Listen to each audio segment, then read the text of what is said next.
আসসালামু আলাইকুম সবাইকে।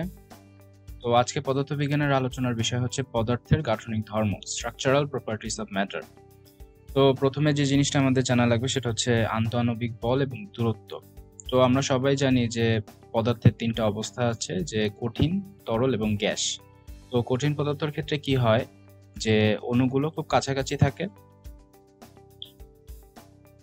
অণুগুলো খুব কাছাকাছি থাকার মানে কি, যে তাদের মধ্যে আন্তঃআণবিক যে দূরত্ব, সেই দূরত্বগুলো অনেক কম। তো আন্তঃআণবিক দূরত্ব অনেক কম হওয়ার কারণে তাদের মধ্যেকার যে বল বা আকর্ষণ বল রয়েছে সেটি অনেক বেশি হয়। এজন্য সেই পদার্থের অবস্থার নাম আমরা দিয়েছি যে কঠিন বস্তু।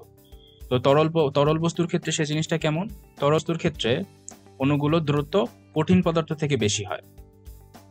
কঠিন পদার্থ থেকে বেশি হওয়ার কারণে তাদের আন্তঃআণবিক দূরত্ব বেশি এবং তাদের মধ্যে যে আন্তঃআণবিক বলটা দূরত্বের কারণেও কমে যায়, এজন্য সেটা তরল অবস্থা আমরা দেখতে পাই।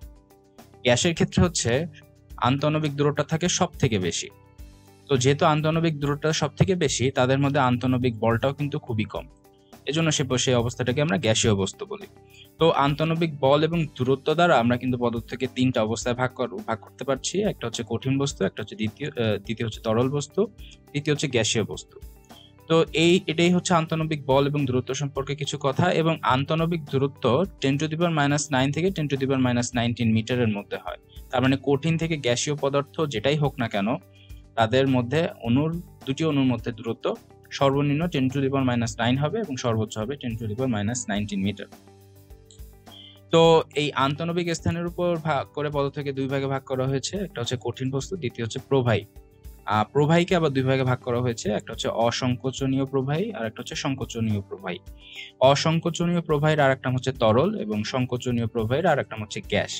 তো সংকোচন বলতে আমরা যেটা বুঝি আর কি, সেটাই আসলে এখানে সেই হিসাবেই আসলে উল্লেখ করা হয়েছে। যে ধরো একটা পাত্রে তুমি হচ্ছে অক্সিজেন গ্যাস নিলা, তো এই পাত্রটা তুমি বন্ধ করে এর উপরে যদি প্রেসার দিতে থাকো, এই অক্সিজেন গ্যাসটা কিন্তু আস্তে আস্তে সংকুচিত হবে, হতে হতে একটা সময় কিন্তু অক্সিজেন গ্যাসকে তুমি তরল অবস্থা পেতে পারো। তো এটাই কিন্তু হচ্ছে গ্যাস থেকে তরল আমাদের অবস্থার পরিবর্তন হচ্ছে। তো এটাই হচ্ছে এই সংকোচনীয় প্রবাহের ক্ষেত্রে গ্যাস, এই কথাটা এখানে বোঝানো হয়েছে। এছাড়া অত্যাধিক তাপমাত্রা ও বায়বীয় পদার্থ আয়নিত হয় এবং সমান সংখ্যক ধনাত্মক এবং ঋণাত্মক আয়ন সৃষ্টি করে, এই অবস্থাকে প্লাজমা অবস্থা বলে। তো যে কোনো পদার্থই, সেটা হতে পারে ধাতু, অধাতু বা গ্যাস, যে কোনো কিছুই, সেটা যদি হচ্ছে পৃথিবীর ভূপৃষ্ঠ থেকে অনেক উপরে নিয়ে যাওয়া হয়, যেখানে তাপমাত্রার পরিমাপ অনেক বেশি, তো সেখানে এই পদার্থগুলো সমসংখ্যক ধনাত্মক এবং ঋণাত্মক আয়নে আলাদা হয়ে যায় এবং নতুন যে পদার্থের সৃষ্টি হয় সেটা হচ্ছে প্লাজমা অবস্থা। এটা কিন্তু কঠিন না, গ্যাস না, তরলও না, অন্য একটা পদার্থের অবস্থা, সেটার নাম হচ্ছে প্লাজমা। তো পরবর্তীতে আসি যে পদার্থের বন্ধন, মানে এই অণুগুলোর মধ্যে বা পরমাণুর মধ্যে আসলে কয় ধরনের বন্ধন বিদ্যমান। তো মোট পদার্থের বন্ধনকে আমরা 5 ভাগে ভাগ করতে পারি। প্রথম হচ্ছে আয়নিক, সমযোজী, হাইড্রোজেন বন্ধন, ধাতব বন্ধন এবং ভ্যান ডার ওয়ালস জনিত বন্ধন। এখন আয়নিক বন্ধনটা আসলে কি? আয়নিক বন্ধনটা জানার জন্য আমরা পরের ছবিটা খেয়াল করি। যে আয়নিক বন্ধনটা হচ্ছে, ধরো এটা হচ্ছে সোডিয়াম আর এটা হচ্ছে ক্লোরিন। তো সোডিয়ামের সর্ববহির স্তরে একটা ইলেকট্রন এক্সট্রা আছে, আর ক্লোরিনের সর্ববাহির স্তরে একটা ইলেকট্রন কম আছে। তো সব পরমাণু কিন্তু চায় যে অষ্টক পূর্ণ করতে, বা এক্সট্রা যদি কোনো ইলেকট্রন লাগে সেখান থেকে এক্সট্রা ইলেকট্রন গ্রহণ করতে, অথবা এক্সট্রা যদি ইলেকট্রন থাকে সেটাকে ত্যাগ করতে আর কি। মানে অষ্টকটা পূর্ণ রাখলে সেই পরমাণুটা হয় সব থেকে সুস্থিত। তো সোডিয়ামের যেহেতু একটা ইলেকট্রন বেশি আছে, ও সবসময় চাইবে এই ইলেকট্রনটাকে অন্য কাকে দিয়ে দেওয়ার জন্য। তো ক্লোরিনের যেহেতু সর্ববহির স্তরে 7টা ইলেকট্রন আছে, তো সে সবসময় চাইবে অষ্টকটা পূর্ণ করতে, সেজন্য সে একটা ইলেকট্রনের সন্ধানে সবসময় থাকে।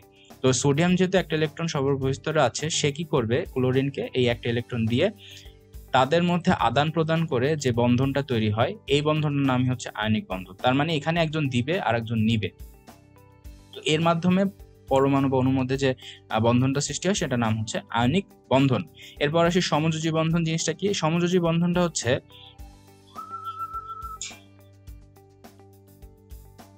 তো এরপর আসি যে সমযোজী বন্ধন সম্পর্কে। তো সমযোজী বন্ধনটা হচ্ছে, যদি কোনো অণুর সর্ববহির স্তরে 4 বা তার বেশি ইলেকট্রনের সংখ্যা হয়, তখন সে 4টা ছাড়তেও চায় না, আবার অষ্টক পূর্ণ করার জন্য বাকি 4টা আনতেও চায় না, তখন বেশি শক্তির প্রয়োজন হয় আসলে। তো সমযোজী বন্ধন সেক্ষেত্রে কি করে, যে অন্য কোনো পরমাণুর সাথে ইলেকট্রন শেয়ার করে। যেহেতু তুমিও দিতে পারছো না, আমিও দিতে পারছি না, তাহলে আসো আমরা দুইজন মিলে ইলেকট্রন শেয়ার করি। তো আমরা একটা পানির অণু দেখতে পাচ্ছি এখানে।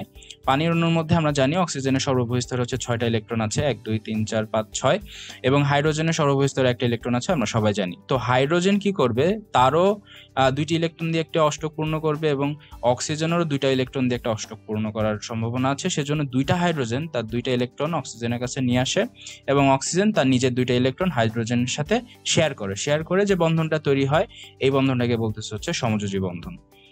এরপরে আসি ধাতব বন্ধন। ধাতব বন্ধনটা আসলে কি, যে কোনো ধাতু, যে সোডিয়াম হতে পারে, পটাশিয়াম হতে পারে, ম্যাগনেসিয়াম হতে পারে, আয়রন হতে পারে, যে কোনো ধাতু, এই সকল ধাতু সর্ববহিঃস্তরে যে ইলেকট্রনগুলো আছে, এগুলো যখন একত্রিত হয় তখন অন্যান্য যে ইলেকট্রনগুলো আছে, ওই ইলেকট্রনগুলো এদের চারিপাশে ঘুরতে থাকে, তাদের সারফেসে হোক, তাদের মধ্যবর্তী অবস্থানে হোক, এই ইলেকট্রনগুলো, এই মুক্ত ইলেকট্রনগুলো ঘুরতে থাকে।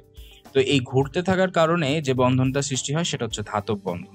তো এই ধাতব বন্ধনের ক্ষেত্রে একটা জিনিস উল্লেখযোগ্য, সেটা হচ্ছে,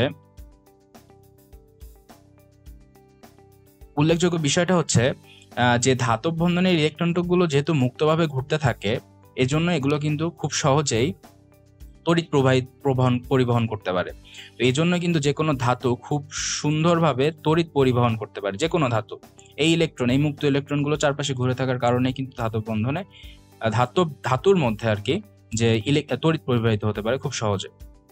তো এরপরে আসি যে হাইড্রোজেন বন্ধন। হাইড্রোজেন বন্ধন আসলে কি, যে দেখতে পাচ্ছি এখানে 2টা পানির অণু আছে, 2টা পানির অণুর মধ্যে অক্সিজেন এবং হাইড্রোজেনের মধ্যে সমযোজী বন্ধন আছে, এটা তো আমরা একটু আগে দেখলাম।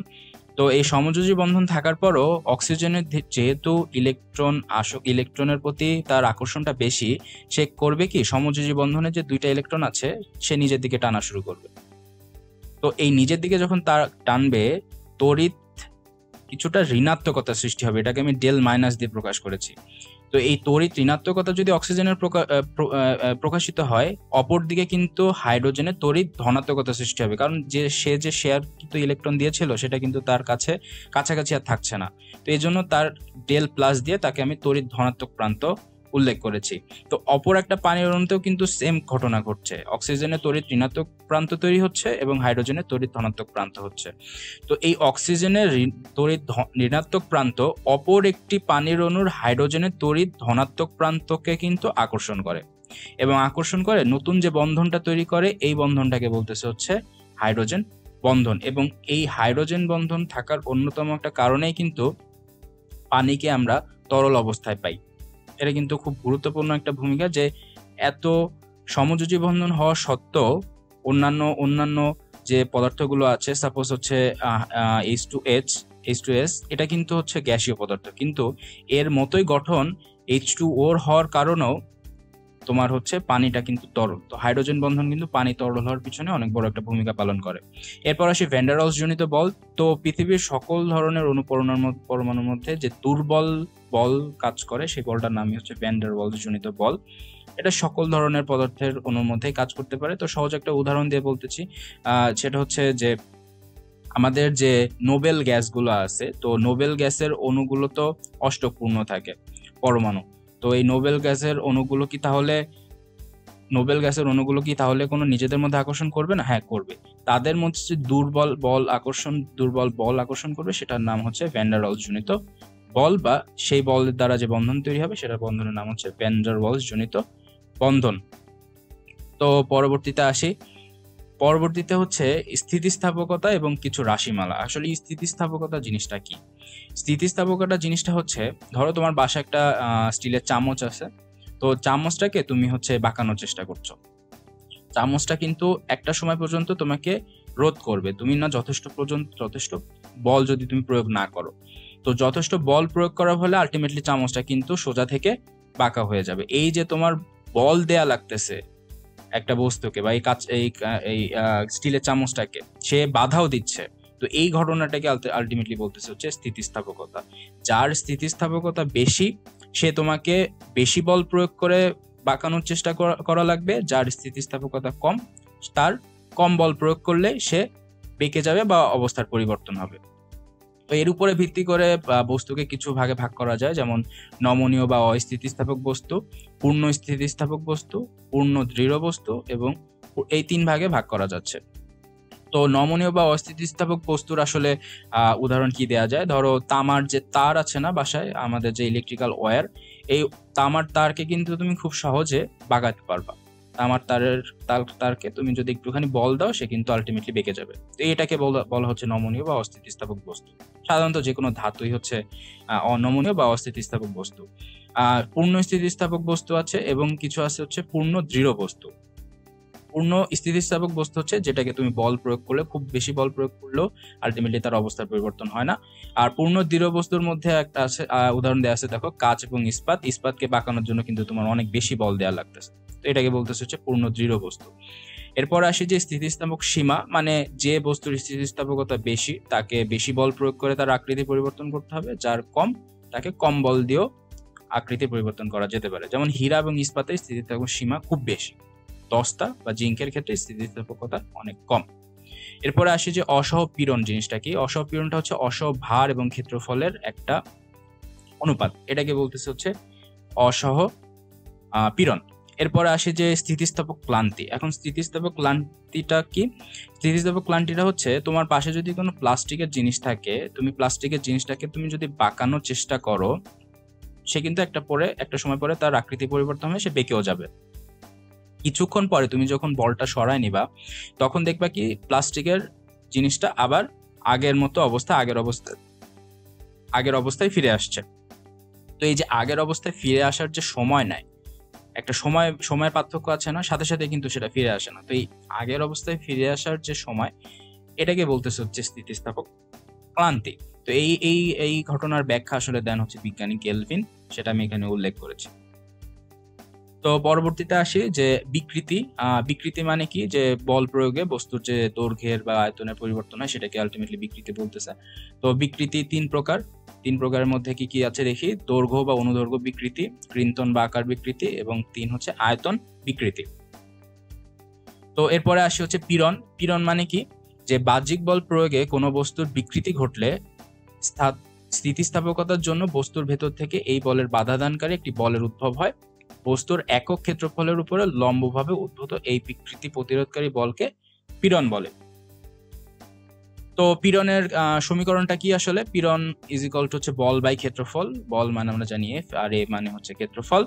তো পীড়নের প্রকারভেদ আসলে কয় প্রকার? 3 প্রকার আমরা জানি, যে দৈর্ঘ্য পীড়ন, আকার বা কৃন্তন বা মোচড় পীড়ন, আর হচ্ছে আয়তন পীড়ন। এর একক হচ্ছে নিউটন পার মিটার স্কয়ার, এবং মাত্রাটাও আমি উল্লেখ করেছি। মাত্রাটা মুখস্থ করার দরকার নেই, একক থেকে কিন্তু মাত্রা বের করা যায়, সেটা আমি পদার্থবিজ্ঞানের ফার্স্ট পার্টের প্রথম অধ্যায়ে বলে দিয়েছি। তো এককটা মনে রাখা দরকার, এককটাও মনে রাখার দরকার নেই, আসলে সমীকরণটা মনে রাখলে কিন্তু এককটা আসলে বের করে পারা যায়।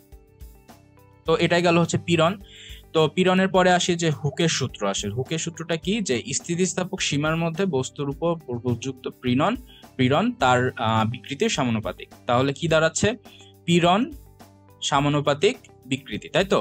তো এই সমানুপাতিক সাইনটা আমার সরানোর জন্য আমাদের কি করা লাগবে? একটা ধ্রুবক আনা লাগবে। আমি দেখো সমীকরণে উল্লেখ করেছি যে পীড়ন তখন সমানুপাতিক চিহ্ন উঠিয়ে দিয়ে আমি যদি সমান চিহ্ন বসাই, তাহলে ধ্রুবক আনা লাগবে গুণ বিকৃতি। তাহলে এটাই হচ্ছে হুকের সূত্র, যে পীড়ন বিকৃতির সমানুপাতিক। এরপরে আসি যে স্থিতিস্থাপক গুণাঙ্ক। স্থিতিস্থাপক গুণাঙ্ক ই এর মান হচ্ছে পীড়ন বাই বিকৃতি, যেটার মান হচ্ছে নিউটন পার মিটার স্কয়ার বা প্যাসকেল, আর মাত্রা তো আগের মতোই। তো এই স্থিতিস্থাপক গুণাঙ্ককে 3 ভাগে ভাগ করা যায়। একটা হচ্ছে ইয়ং এর স্থিতিস্থাপক গুণাঙ্ক, দৃঢ়তার গুণাঙ্ক, এবং আয়তনের স্থিতিস্থাপক গুণাঙ্ক। এর মধ্যে ইয়ং এর স্থিতিস্থাপক গুণাঙ্কটা ইম্পর্টেন্ট, কারণ এখান থেকে আমাদের অবজেক্টিভ কোশ্চেন প্লাস ম্যাথ দুইটাই সলভ করা লাগবে। তো ইয়ং এর গুণাঙ্ক ওয়াই এর সমীকরণটা আসলে কি? যে অনুদৈর্ঘ্য পীড়ন ডিভাইডেড বাই অনুদৈর্ঘ্য বিকৃতি is equal to mgl divided by pi r square L. L মানে হচ্ছে আদি দৈর্ঘ্য, আর ছোট এল মানে হচ্ছে নতুন যে দৈর্ঘ্য বৃদ্ধি হচ্ছে তার পরিমাপ, আর মানে ব্যাসার্ধ। তো এটাকে আরো একভাবে প্রকাশ করা যায়, সেটা হচ্ছে F by L divided by ছোট এল বাই বড় এল। তো ছোট এল বড় এল কেন বলছি? এল মানে হচ্ছে আদি দৈর্ঘ্য, আর ছোট এলটার মানে হচ্ছে নতুন যে এক্সট্রা দৈর্ঘ্যটা আলটিমেটলি বস্তুটা ধারণ করেছে সেটা। তো এর একক হচ্ছে নিউটন পার মিটার স্কয়ার। তো এরপরে আসি যে সংনম্যতা জিনিসটা কি? যে কোনো বস্তু চারিদিক থেকে সমান চাপ প্রয়োগ করলে বস্তুটির আয়তন কমে যায়, বস্তুর এই ধর্মকে সংনম্যতা বলে। আসলে এই জিনিসটা হচ্ছে গ্যাসের ক্ষেত্রে প্রয়োগ করা যেতে পারে, যে ওই যে একটু আগে যেটা বললাম যে একটা সিলিন্ডারের ভিতরে তুমি যদি অক্সিজেন গ্যাস নাও এবং চারিপাশ থেকে যদি সমান প্রেসার দাও, আলটিমেটলি তার আয়তন কমে সে গ্যাস থেকে তরল অবস্থায় হবে। গ্যাসের তো সব থেকে আয়তন বেশি আমরা সবাই জানি, এবং তরলের আয়তন গ্যাস থেকে কম। তো এই ধর্মটাকে বলতেছে হচ্ছে সংনমতা। তো সংনমতা হচ্ছে আয়তন গুণাঙ্কের বিপরীত রাশি বলা হয়।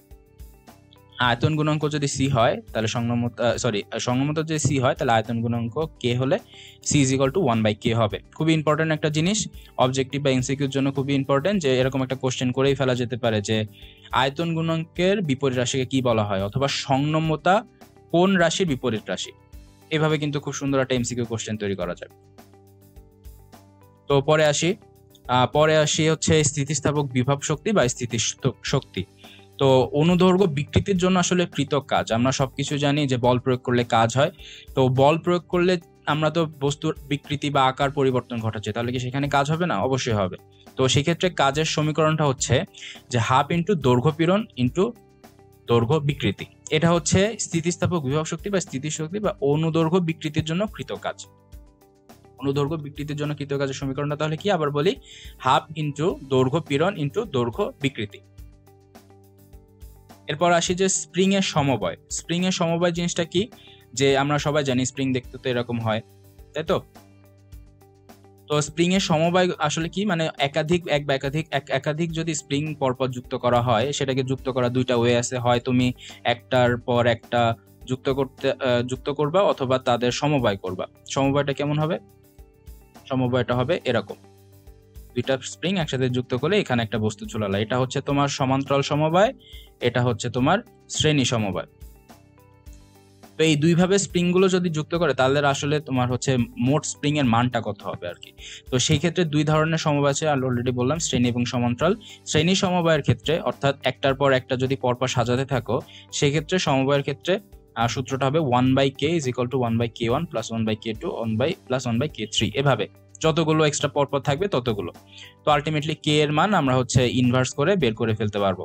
আর সমান্তরাল সমবায়ের ক্ষেত্রে মানে পরপর তোমার হচ্ছে একটার সামনে আরেকটার সামনে আরেকটা। এবার সমান্তরাল সমবায়ের ক্ষেত্রে কে এর মান হবে k is equal two k1 plus k2 plus k3 plus যতগুলো থাকে আর কি ততগুলো। তো এখানে কিন্তু ছোট্ট একটা ম্যাথ এখান থেকে কিন্তু আসতে পারে যে সমান্তরাল সমবায়ে স্প্রিং এর মান বিভিন্ন স্প্রিং এর মান যথাক্রমে 2 প্লাস 5 প্লাস 6 হলে তাহলে সমবায়ের ক্ষেত্রে মোট স্প্রিং এর মানটা আসলে কত হবে, সেখান থেকে কিন্তু সমান্তরাল সমবায়ের যে সমীকরণটা আছে সেটার মাধ্যমে কিন্তু বের করা যেতে পারে।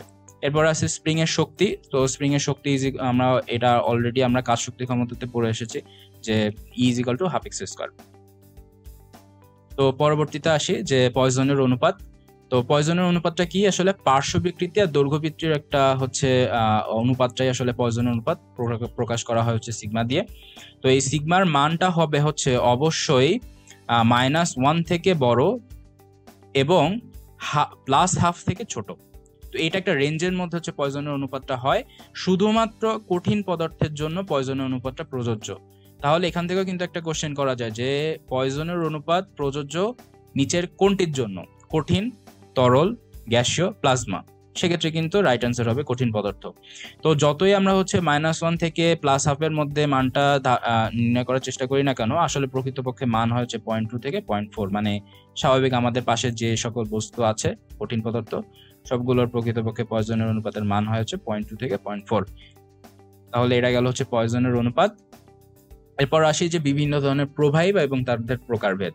তো প্রবাহী দেখো বিভিন্ন ধরনের প্রকারভেদ আমি এখানে দিয়েছি। প্রবাহী মানে কি, জাস্ট একটা ফ্লো, যে কোনো জিনিস, তুমি যদি তরল পদার্থের কথা চিন্তা করো, তুমি যদি গ্যাসীয় পদার্থের কথা চিন্তা করো, তারা যে সামনে এগিয়ে যাচ্ছে, এটাকে বলতেছে হচ্ছে প্রবাহী। তো তাদের প্রকারভেদের মধ্যে কি কি আছে দেখো, সমপ্রবাহ, অসমপ্রবাহ, স্থির প্রবাহ, অস্থির প্রবাহ, ধারারেখ, সমরেখ বা স্রোতরেখ প্রবাহ, আর হচ্ছে বিক্ষিপ্ত প্রবাহ। তো এদের মধ্যে প্রথম চারটার অত বেশি ইম্পর্টেন্স নেই, কিন্তু পরের দুইটার আমাদের গুরুত্ব ফিজিক্সের ক্ষেত্রে বা অন্তত মেডিকেলের জন্য বেশি ইম্পর্টেন্ট। আমি দেখো এখানে পার্থক্যর মাধ্যমে দুইটা দিয়েছি যে ধারারেখ প্রবাহ, বিক্ষিপ্ত প্রবাহ, আলটিমেটলি পার্থক্যটা কোথায়। তো ধারারেখ প্রবাহটা তুমি যদি ছবির মাধ্যমে কল্পনা করো, সাপোজ একটা নদী, যেখানে নদীর তলদেশে কোনো বাধা নাই এবং পানিটা একদম পরপর সমান্তরাল সোজা বয়ে চলেছে। তাদেরকে বাধা দেওয়ার মতো কেউ নাই, এজন্য পানিটা সোজা চলে যাচ্ছে, এটাকে তুমি হচ্ছে ধারারেখ প্রবাহ বলতে পারো। আর বিক্ষিপ্ত প্রবাহের কথা কেমন? বিক্ষিপ্ত প্রবাহের কথা চিন্তা করতে পারো যে নদীতে অনেক বড় বড় পাথর রয়েছে, ওই পাথরে পানি বারবার ধাক্কা খেয়ে উল্টাপাল্টা পানি প্রবাহ হচ্ছে এলোমেলো, তো এটাকে তুমি হচ্ছে বিক্ষিপ্ত প্রবাহ হিসেবে কল্পনা করতে পারো। তো ধারারেখ প্রবাহ বিক্ষিপ্ত প্রবাহের মধ্যে আসলে পার্থক্যটা কোথায়? যে ধারারেখ প্রবাহের ক্ষেত্রে দেখো, এই প্রবাহে কণার গতিপথ সরল বা বক্ররেখা হতে পারে, এটা সোজা হতে পারে অথবা পানির প্রবাহ এভাবেও হতে পারে। এরপরে কণাগুলোর গতিরেখা পরস্পরকে ছেদ করতে পারে না। আমি দেখো এখানে কোনো গতিপথ কিন্তু পরস্পর ছেদ করে নেই, পরস্পর আলাদা আছে, কিন্তু এখানে বিক্ষিপ্ত প্রবাহের ক্ষেত্রে কিন্তু একে অপরকে ওভাররাইড করে কিন্তু চলে যেতে পারে। এরপরে দেখো, বেগ বেশি হলে গতিরেখাগুলো ঘন হয়ে যায় হচ্ছে ধারারেখ প্রবাহের ক্ষেত্রে। তো এই তিনটা বৈশিষ্ট্য খুব ইম্পর্টেন্ট। তো এরপরে দেখো হচ্ছে বিক্ষিপ্ত প্রবাহের ক্ষেত্রে বৈশিষ্ট্যগুলো কেমন? যে প্রবাহীর স্তরগুলো পরস্পর সমান্তরাল হয় না। অবশ্যই এখানে আমরা দেখতে পাচ্ছি যে পরস্পর সমান্তরাল নাই, একে অপরকে ইচ্ছা মতো টার্ন নিয়ে সে এক একটা প্রবাহ চলে যাচ্ছে। তারপর দেখো, বিক্ষিপ্ত প্রবাহে চলমান কণাগুলোর বেগ ভিন্ন হয়। অবশ্যই বড় বড় এরকম বাধা যদি থাকে, পানির বিভিন্ন ফ্লোতে বিভিন্ন বেগ আমরা দেখতে পাবো। এরপরে দেখো, বেগ বেশি হলে গতিরেখাগুলো ঘূর্ণিপাকের মতো হয়। তোমরা খেয়াল করেছো কিনা যে জাফলং কিংবা জাফলং এর কথাই চিন্তা করো, জাফলং এ যে পানির প্রবাহটা হয়, জাফলং এ তো আমরা জানি প্রচুর হচ্ছে পাথর রয়েছে, তো সেখানে তুমি যদি পানির প্রবাহটা দেখো, দেখবা মাঝে মাঝে কিন্তু পানি এরকম গোল গোল করতে থাকে যখন স্রোতের বেগটা বেশি হয়। তো এখানে সেই বৈশিষ্ট্যের কথাই উল্লেখ করেছে যে বেগ বেশি হলে গতিরেখাগুলো ঘূর্ণিপাকের মতো হয়। এরপর হচ্ছে এই প্রবাহ সর্বদা অশান্ত হয়। অবশ্যই এতগুলো বাধা থাকলে প্রবাহগুলো কখনো শান্ত হবে না, অশান্তই হবে। তো এখান থেকে সুন্দর এমসিকিউ কোশ্চেন তৈরি করা যায় যে নিচের কোনটি ধারারেখ প্রবাহের বৈশিষ্ট্য, অথবা নিচের কোনটি বিক্ষিপ্ত প্রবাহের বৈশিষ্ট্য, অথবা নিচের কোনটা ধারারেখ অথবা বা বিক্ষিপ্ত প্রবাহের বৈশিষ্ট্য নয়। 3-4টা করে খুব সুন্দরভাবে বৈশিষ্ট্য দেয়া আছে, এবং একটার বৈশিষ্ট্য তুমি যদি জানতে পারো, তাহলে মোটামুটি কিন্তু অপর বৈশিষ্ট্যগুলো তোমার না জানলেও চলবে। তাহলে তুমি অন্তত কম্পেয়ার করে বের করতে পারবা যে কোনটা ধারারেখ প্রবাহের বৈশিষ্ট্য আর কোনটা বিক্ষিপ্ত প্রবাহের বৈশিষ্ট্য। তো এরপর আসি যে সান্দ্রতা বা সান্দ্রতা গুণাঙ্ক। সান্দ্রতা আসলে কি? যে ধর্মের ফলে তরল তার বিভিন্ন স্তরে আপেক্ষিক গতির বিরোধিতা করে তাকে তরলের সান্দ্রতা বলে। জিনিসটা কি? ধরো এটা একটা নদীর এটা হচ্ছে উপর সাইড এবং এটা হচ্ছে তোমার তল। তো এই নদীর ভিতর দিয়ে কিন্তু উপর থেকে নিচ বরাবর অনেকগুলো প্রবাহ চলেছে। তো এই উপরের প্রবাহ কিন্তু নিচের প্রবাহকে বাধা দেয়, আবার নিচের প্রবাহ কিন্তু উপরের পানির যে প্রবাহ সেটাকে বাধা দেয়। তো এই ধর্মটাকে বলতেছে আসলে সান্দ্রতা। তো সান্দ্রতাকে সমীকরণ প্রকাশ করা হচ্ছে ইটা দিয়ে, eta is equal to F/A into ডিডিভি অফ ওয়াই। তো এক্ষেত্রে সান্দ্রতার একক হবে হচ্ছে newton second per metre square বা প্যাসকেল পার সেকেন্ড। দুইটা এককে কিন্তু ইম্পর্টেন্ট, যে নিচের কোনটা সান্দ্রতার একক, এরকম যদি কোশ্চেন আসে, newton second per metre square যদি নাও থাকে, প্যাসকেল পার সেকেন্ড থাকলো, সেটা কিন্তু রাইট অ্যান্সার হবে। এরপরে দেখো দুইটা ইম্পর্টেন্ট এমসিকিউ বা তথ্য এখানে উল্লেখ করেছি, যে কক্ষ তাপমাত্রায় গ্লিসারিনের সান্দ্রতার সহায়ক হচ্ছে পানির চেয়ে 10⁻³ গুণ। এটাকে এইভাবেও তুমি কল্পনা করতে পারো যে একটা গ্লাসে তুমি পানি নিলা আর একটা গ্লাসে তুমি হচ্ছে গ্লিসারিন নিলা। এখন এই পানির মধ্যে একটা লোহার বল তুমি ফেলে দিলা, আর গ্লিসারিনের গ্লাসটার ভিতরে একটা লোহার বল ফেলে দিলা।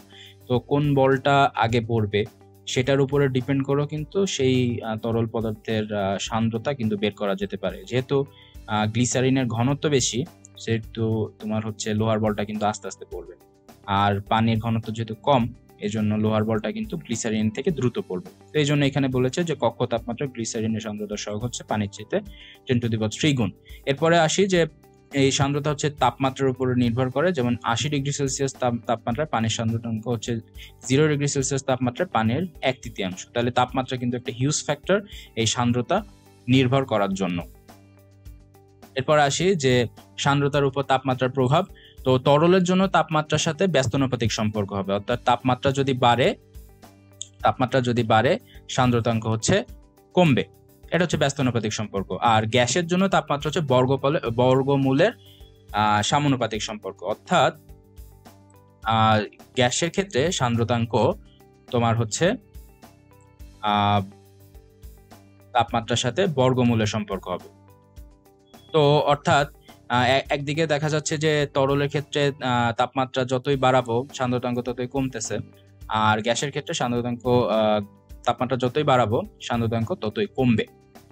তো এটাই আসলে দুটার পার্থক্য, যে দুইটাই প্রবাহী হলেও তরল আর গ্যাসের মধ্যে কিন্তু তাপমাত্রা সান্দ্রতাঙ্ক দুইটা আলাদা আলাদা প্রভাব। তো এরপরে আছে যে আরেকটা ইম্পর্টেন্ট কথা, যে সান্দ্রতাঙ্কের উপর চাপের প্রভাব নাই।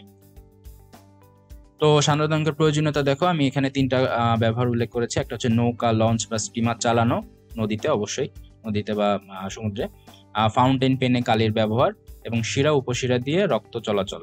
তো এটাও কিন্তু এমসিকিউতে খুব সুন্দরভাবে কোশ্চেন তৈরি করা যেতে পারে, যে নিচের কোনটি সান্দ্রতাঙ্কের প্রয়োজনীয়তা বা ব্যবহার নয়। তিনটা অপশন এখানে তুলে দিয়ে চতুর্থ একটা অপশন কিন্তু বানিয়ে দেওয়াই যেতে পারে। পরে আসি যে রেনল্ডের সূত্র, শুধু সূত্রটা জানা লাগবে। V is equal to K eta আর রো মানে ঘনত্ব, এটা মানে তো অলরেডি জানলাম। ভি মানে হচ্ছে সংকট বেগ, পরবর্তীতে আসতেছে এই সম্পর্কে। এরপর আসি যে স্টোকসের সূত্র। তো স্টোকসের সূত্রটা আসলে কি, যে V is equal to 2r square into rho minus sigma G divided by 9 eta. তো এটা হচ্ছে স্টোকসের সূত্র। তো স্টোকসের সূত্রের ক্ষেত্রে ভি বলতে আসলে কি বোঝায়? ভি বলতে আসলে বোঝায় হচ্ছে প্রান্তিক বেগ। ভি বলতে আসলে প্রান্তিক বেগ বোঝায়। আর হচ্ছে আচ্ছা, স্টোকসের সূত্রের ঘটনাটা আসলে বলি, যে ধরো একটা পুকুরের বা অথবা নদীর ভিতরে তুমি একটা বল ফেলিয়ে দিলাম। তো এই বলটা লোহার বল বা যে কোনো কিছু বল, তো বলটা তো কিছুক্ষণ সময় লাগবে এই পানির তলদেশে পৌঁছাতে। তো ওই তলদেশে পৌঁছাতে পানিতে ড্রপ হওয়ার পরে, পানিতে প্রবেশ করার পরে তার বেগটা কত হবে? সেটা তো নিশ্চয়ই বাতাসের বেগের সমান তো আর হবে না, বাতাসে যেরকম অভিকর্ষ ত্বরণের পর নিচে পড়ে। তো পানির ভিতরে প্রবেশ করার পরে তার বেগটা কেমন হবে, এটাই আসলে সংকট বেগ। তো এটার সমীকরণ হচ্ছে V is equal to 2r square into rho minus sigma G into 9 eta. এখানে ভি মান হচ্ছে এই যে বেগটা আমি যেখানে দেখতে পাচ্ছি, আর মানে হচ্ছে বস্তুর ব্যাসার্ধ, যে বস্তুটা ফেলাচ্ছিলাম। আর এখানে হচ্ছে রো মানে হচ্ছে যে বস্তুটা ফেলাবো তার উপাদানের ঘনত্ব, এবং সিগমাটা হচ্ছে মাধ্যমের ঘনত্ব। তো মাধ্যমটা পানি হতে পারে, মাধ্যমটা গ্লিসারিন হতে পারে, যে কোনো কিছু হতে পারে। আর এটা তো আমরা একটু আগে দেখে আসলাম। তো সবগুলো মান বসিয়ে দিলে কিন্তু আলটিমেটলি আমরা স্টোকসের সূত্রটা প্রতিপাদন করতে পারি। তো এখানে একটা জিনিস জেনে রাখা ভালো, যে এখান থেকে কিন্তু কোশ্চেন আসতে পারে এভাবে, যে স্টোকসের সূত্র অনুযায়ী নিচের কোনটি সঠিক বা সঠিক নয়। তো এখানে কতগুলো কথা উল্লেখ করি, দেখো। স্টোকসের সূত্র অনুযায়ী প্রান্তিক বেগ তার বস্তুর ব্যাসার্ধের সমানুপাতিক। তার মানে বস্তুর ব্যাসার্ধ যত বড় হবে প্রান্তিক বেগ তত বাড়বে, তাই তো? এরপরে আসি যে ইটা, তার মানে বস্তুর প্রান্তিক বেগের সাথে ইটার মান হবে ব্যস্তানুপাতিক সম্পর্ক। অর্থাৎ মাধ্যমের সান্দ্রতাঙ্কর সাথে প্রান্তিক বেগের সম্পর্ক হচ্ছে ব্যস্তানুপাতিক। সান্দ্রতাঙ্ক বাড়লে বেগ কমবে, সান্দ্রতাঙ্ক কমলে বেগ বাড়বে। আর একটা কি, যে বস্তুর ঘনত্ব এবং মাধ্যমের ঘনত্ব দুইটার পার্থক্য যত বেশি হবে বস্তুর প্রান্তিক বেগও তত বেশি হবে। তাহলে ভি সমানুপাতিক রো মাইনাস সিগমা। তার মানে এই মাধ্যমের ঘনত্ব বস্তুর ঘনত্ব এবং মাধ্যমের ঘনত্বের পার্থক্য যত বেশি হবে বস্তুর বেগও তত বেশি হবে। তাহলে এই তিনটা শর্ত কিন্তু উল্লেখ করে দিতে পারে। কোশ্চেনে কিন্তু ইকুয়েশন দেওয়া থাকবে না, কোশ্চেনে কিন্তু থাকবে, যে কোশ্চেনটা থাকবে হচ্ছে স্টোকসের সূত্র অনুসারে নিচের কোনটি সঠিক বা নিচের কোনটি সঠিক নয়।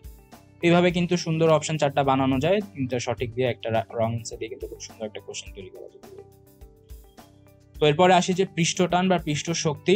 তো পৃষ্ঠটান জিনিসটা আসলে কি? পৃষ্ঠটান জিনিসটা হচ্ছে, সাপোজ একটা গ্লাস তুমি নিলা, গ্লাসে হচ্ছে পানি আছে। তো এই পানির থাকা অবস্থায় তুমি একটা সূচ, আমরা যে সেলাই করা সুই আছে না, বা সূচ যেটাই তুমি বলো, এটাকে তুমি যদি পানিতে এরকম ভাসাও, তাহলে এই সূচটা কিন্তু পানির নিচে পড়বে না। কেন? সূচ তো লোহার তৈরি বা আয়রনের তৈরি, যে কোনো কিছু হতে পারে। তো সূচটা তো পানির থেকে তার ঘনত্ব বেশি, সে তো নিচে পড়ে যাওয়ার কথা, তাহলে কেন পড়ছে না? তো এই যে পানির উপরের পৃষ্ঠে পানিগুলো একত্রিত হয়ে একটা স্ট্রং ব্যারিয়ার তৈরি করে। এই স্ট্রং ব্যারিয়ারকে ভেদ করে কোনো জিনিসকে সে ছাড়তে দেয় না। তো তাদের নিজেদের মধ্যে যে আকর্ষণ বলটা থাকে তার কারণে একটা পৃষ্ঠ তৈরি করে, এবং তাদের মধ্যে অণুগুলোর মধ্যে একটা আকর্ষণ বল কাজ করে। তো এই ঘটনাটাকে বলতেছে আসলে হচ্ছে পৃষ্ঠটান।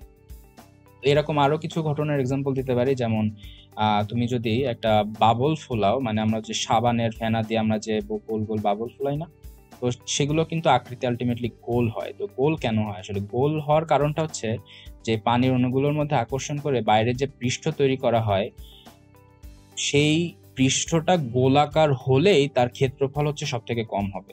তার মানে সে ক্ষেত্রফলকেও সংকুচিত করে সর্বনিম্ন করতে চায়। তো এই ঘটনাটাকে আসলে বলতেছে হচ্ছে পৃষ্ঠটান, এবং তাদের মধ্যে যে শক্তি কাজ করে সেটা হচ্ছে পৃষ্ঠ শক্তি।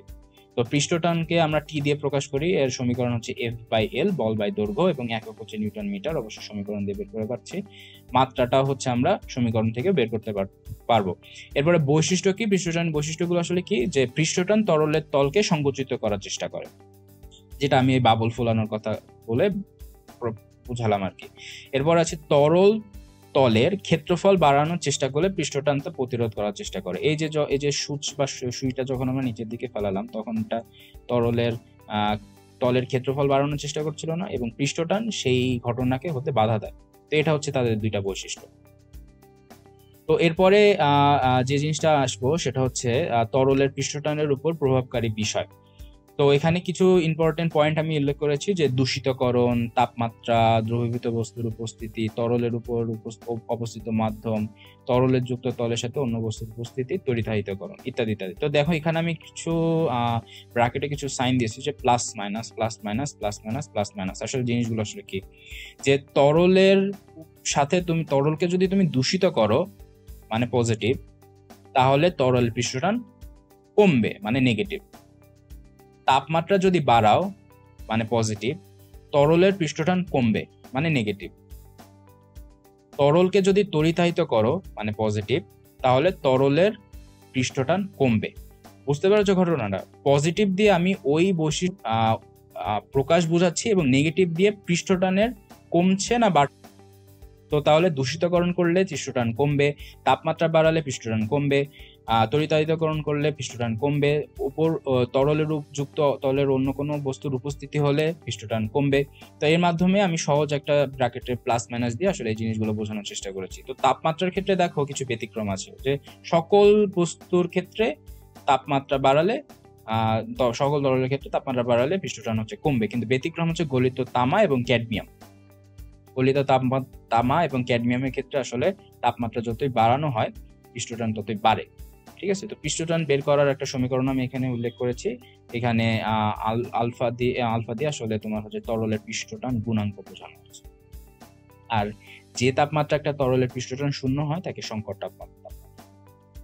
এরপরে আছে যে দ্রবীভূত পদার্থের উপস্থিতি। এখানে আমি পজিটিভ নেগেটিভ সাইন দিইনি, কারণ এখানে দুইটা ইম্পর্টেন্ট কথা জানা লাগবে। একটা হচ্ছে অজৈব পদার্থ দ্রবীভূত করলে পৃষ্ঠটান বাড়ে, এবং জৈব পদার্থ দ্রবীভূত করলে পৃষ্ঠটান কমে। দুইটা ডিফারেন্ট কথা, এজন্য আমি এখানে প্লাস মাইনাস চিহ্ন উল্লেখ করি নাই। এরপরে আসি যে তরলের উপর উপস্থিত মাধ্যম। এক্ষেত্রে তরলের সাথে জলীয় বাষ্পের সংস্পর্শ থাকলে পানির পৃষ্ঠটান হয় 70 × 10⁻³ আর পানির সাথে বায়ু সংস্পর্শ থাকলে পানির পৃষ্ঠটান হয় হচ্ছে 72 × 10⁻³ বায়ু মানে সেখানে অন্যান্য বস্তু থাকবে, জলীয় বাষ্প মানে শুধু জলীয় বাষ্প থাকার কথা প্রকাশ করছে। তো সেক্ষেত্রে বায়ুর সাথে পানির সংস্পর্শ থাকলে পৃষ্ঠটানটা জলীয় বাষ্প থেকে বেশি হয়। তো এগুলো গেল হচ্ছে তরলের পৃষ্ঠটানের উপর প্রভাবকারী বিষয়। তো পৃষ্ঠটান সংক্রান্ত কয়েকটি সংজ্ঞা বলার আগে আমি একটা ঘটনা উল্লেখ করতে চাই, এটা বায়োলজির সাথে রিলেটেড। তো আমরা ফুসফুসের সর্বনিম্ন একক কি? অ্যালভিওলাই, তাই তো? আমরা সবাই জানি। তো ধরো এটা একটা অ্যালভিওলাই, আমি সহজভাবে আঁকানোর জন্য বোঝাইছি। তো এই অ্যালভিওলাই একটা থলির মতো। এখানে বাইরে থেকে বাতাস আসে, সেটা অক্সিজেন, কার্বন ডাইঅক্সাইড সবই আসে, সাথে কিন্তু জলীয় বাষ্পও আসে, সবই আসে। তো আসার ফলে সেখানে কি হয়? গ্যাস এক্সচেঞ্জ হয় না, যে অক্সিজেনটা ভিতরে ঢুকে কার্বন ডাইঅক্সাইডটা বাইরে আসে, তাই তো? খুব সুন্দর। এদের মধ্যে অ্যালভিওলার ভিতরে আমরা জানি যে টাইপ 1 টাইপ 2 নিউমোসাইট আছে। টাইপ 1টা হচ্ছে গ্যাসীয় আদান প্রদান করে, এবং টাইপ 2টা হচ্ছে সারফেক্টেন্ট ক্ষরণ করে, এবং হচ্ছে এই নতুন নতুন টাইপ 1 নিউমোসাইট তৈরি করে আর কি। তো এখানে যে জিনিসটা জানা, পৃষ্ঠটান কেন আমি এখানে টানলাম, এই যে সারফেক্টেন্ট জিনিসটা বললাম না, যে টাইপ 2 নিউমোসাইট থেকে ঘটিত হয়। টাইপ 2 থেকে হচ্ছে সারফেক্টেন্টটা আসে। তো এই সারফেক্টেন্টটা হচ্ছে পৃষ্ঠটানকে বাধা দেওয়ার জন্য একটা পদার্থ। তো এখানে পৃষ্ঠটানের আসলে কাজ কি? তো যখন আমরা শ্বাস নিচ্ছি, অ্যালভিওলারের ভিতরে অক্সিজেন, কার্বন ডাই অক্সাইড, জলীয় বাষ্প কিন্তু ঢুকছে। জলীয় বাষ্প মানে পানি, সহজ কথায়। তো জলীয় বাষ্প যখন ঢুকবে, জলীয় বাষ্প কিন্তু এখানে তাদের পৃষ্ঠটানের কেরামতি দেখাবে। তারা কি করবে, এই টাইপ 1 নিউমোসাইট যেগুলো আসলে গ্যাস আদান প্রদান করছিল, তাদের মাঝখানে একটা ব্যারিয়ার ক্রিয়েট করবে, এবং ব্যারিয়ারের ভিতর থেকে আসলে গ্যাসের আদান প্রদানগুলো কম হয়। তো এই যে পানির মধ্যে যে আকর্ষণ বল আছে সেগুলোর কারণে একটা ব্যারিয়ার ক্রিয়েট করবে। তো এই ব্যারিয়ার তো ক্রিয়েট করলে সমস্যা, কারণ সেখানে গ্যাস আদান প্রদান হবে না। তো এই ব্যারিয়ারকে ভাঙার জন্য কি লাগবে? সারফেক্টেন্ট লাগবে, anti surface tension agent, surfactant. এই সারফেক্টেন্ট কি করবে? পানির এই ব্যারিয়ারকে ভেঙে দিবে, তাহলে কিন্তু সহজে গ্যাসের আদান প্রদান হবে। তাহলে কিন্তু দেখো, তোমার বডির প্রত্যেকটা কর্মকাণ্ডর বা প্রত্যেকটা বস্তুর উপস্থিতির কিন্তু একটা কারণ আছে। এই যে লাংস থেকে যে সারফেক্টেন্ট নিঃসরণ হচ্ছে, এটারও কিন্তু একটা কারণ আছে। তো এটা কেন বললাম? এটা হচ্ছে যে পৃষ্ঠটান সংক্রান্ত কথাবার্তা আসছে এই জন্য। আরো একটা কথা তোমরা জেনে থাকতে পারো যে 24 অথবা 27 সপ্তাহ বয়সের আগে যে ভ্রূণ, তার হচ্ছে সারফেক্টেন্ট আসলে নিঃসরণ হয় না। তো সারফেক্টেন্ট নিঃসরণ হওয়ার পরে তাকে যদি তুমি ডেলিভারি করো, মানে পৃথিবীতে সে যদি জন্ম নেয়, তাহলে কিন্তু তার নিজের লাংসের ক্ষমতা থাকে যে সে লাংসকে কাজে লেগে বেঁচে থাকার জন্য। তার আগে কিন্তু তার লাংসটা আসলে সক্রিয় হয় না, কারণ সারফেক্টেন্ট নিঃসরণ হয় না। তো এই জন্য অনেকে বলে যে অ্যাবর্শন করানোর ক্ষেত্রে এই 24 বা 27 সপ্তাহ যেটাই হোক, এটাকে মেনে নেওয়া বা এর আগে অ্যাবর্শনটা করার জন্য আর কি। কারণ এরপরে অ্যাবর্শন করানো মানে যে একটা জীবিত বাচ্চা যার ডেলিভারি হলে সে বেঁচে থাকতে পারতো, তাকে তুমি আলটিমেটলি মেরে ফেলাচ্ছ। তো এখানে অ্যাবর্শনের একটা নিয়ম আছে। তো আলটিমেটলি পৃষ্ঠটান থেকে কথাগুলো আসছে বলে এখানে বায়োলজির সাথে একটা কোরিলেশন, জাস্ট এই জন্য বলে দিলাম। তো এরপরে আসি যে পৃষ্ঠটান সংক্রান্ত কয়েকটি সংজ্ঞা। তো প্রথমে আসি হচ্ছে সংশক্তি বা সংযুক্তি বল, কোহেসিভ ফোর্স।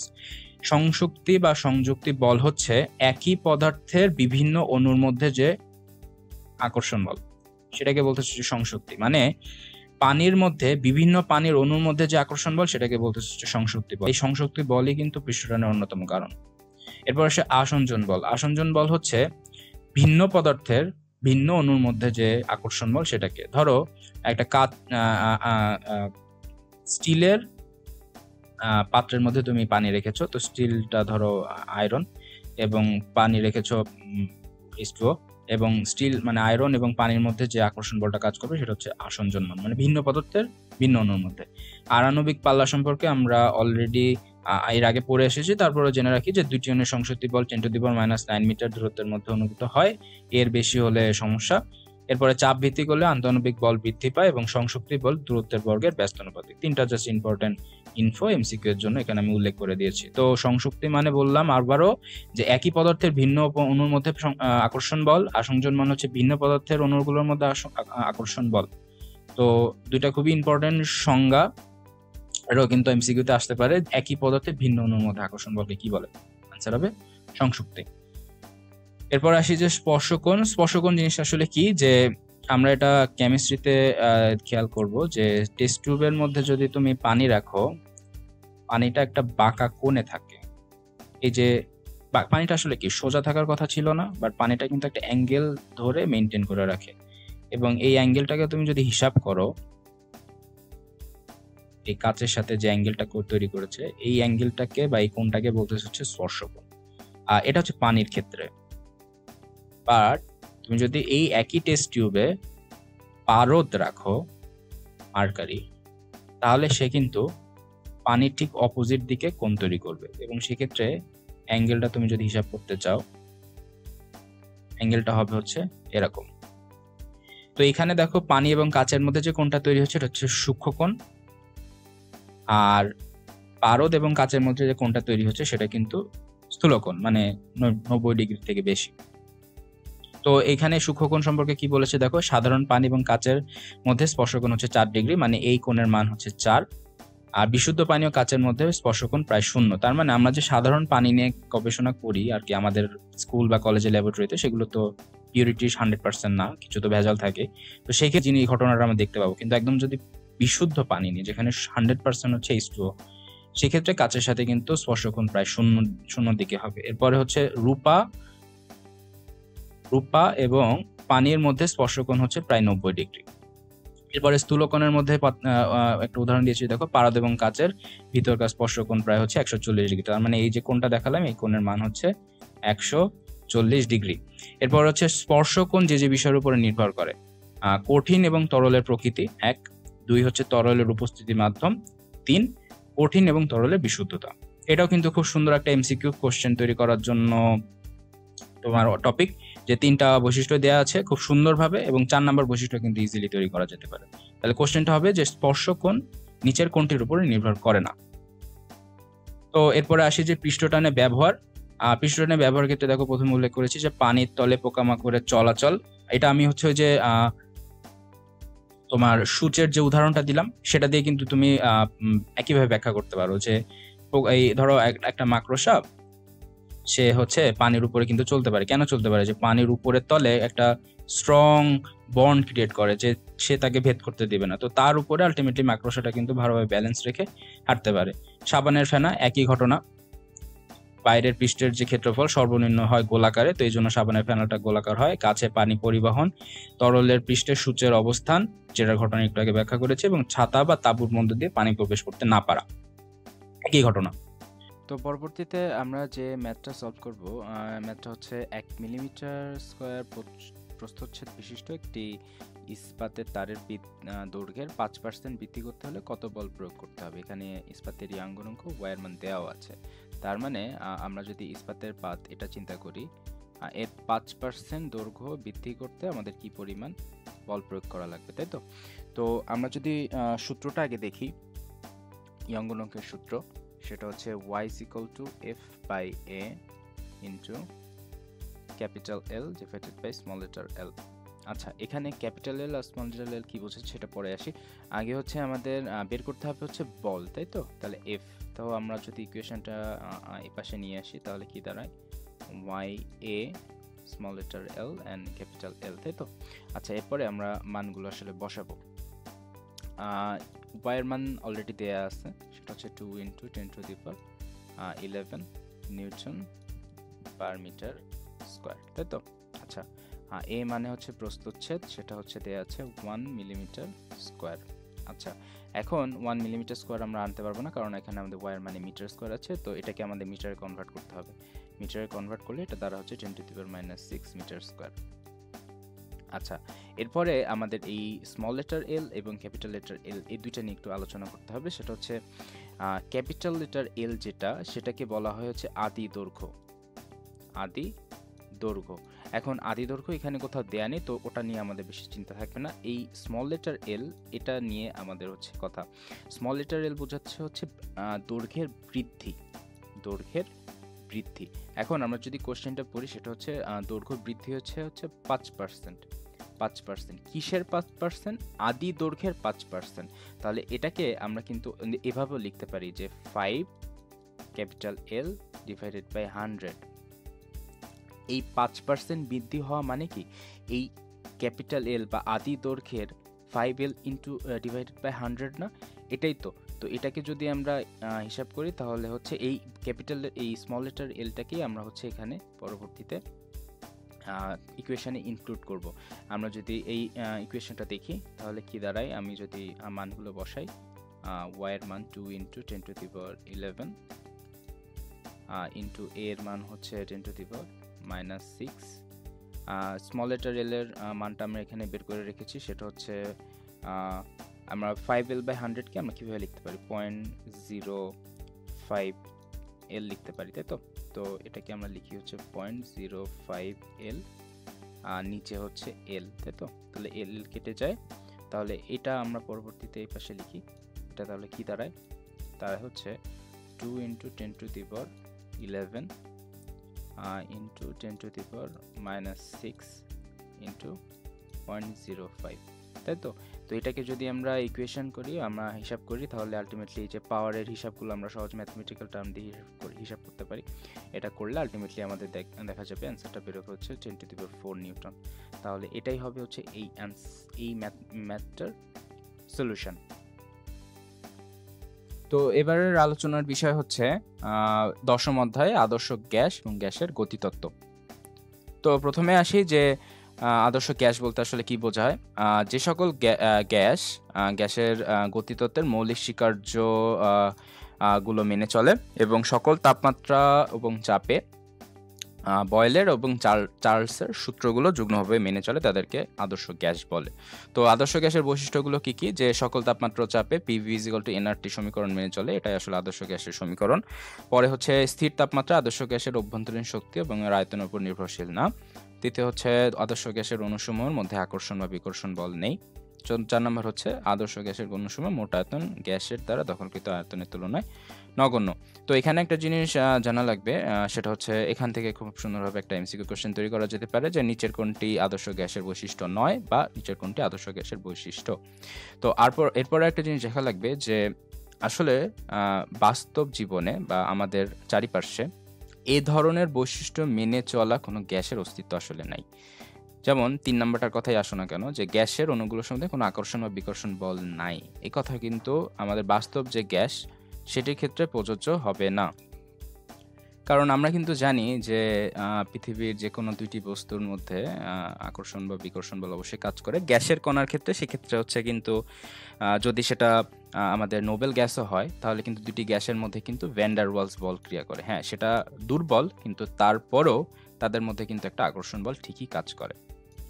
তো সেক্ষেত্রে কিন্তু এই 3 নম্বর বৈশিষ্ট্য আসলে মেনে চলা সম্ভব হচ্ছে না। তো এজন্য আমরা বলতে পারি যে বাস্তব জীবনে আদর্শ গ্যাসের কিন্তু কোনো অস্তিত্ব নেই। সেক্ষেত্রে আমরা যে নীতিগুলো মেনে চলবো সেটা হচ্ছে তোমার বাস্তব গ্যাস, মানে আদর্শ গ্যাসেরই অপর টার্ম, যেটা আসলে প্রকৃতপক্ষে পাওয়া সম্ভব সেটা হচ্ছে বাস্তব গ্যাস। তো সেক্ষেত্রে কিন্তু এই বৈশিষ্ট্যগুলো আবার প্রযোজ্য হবে না।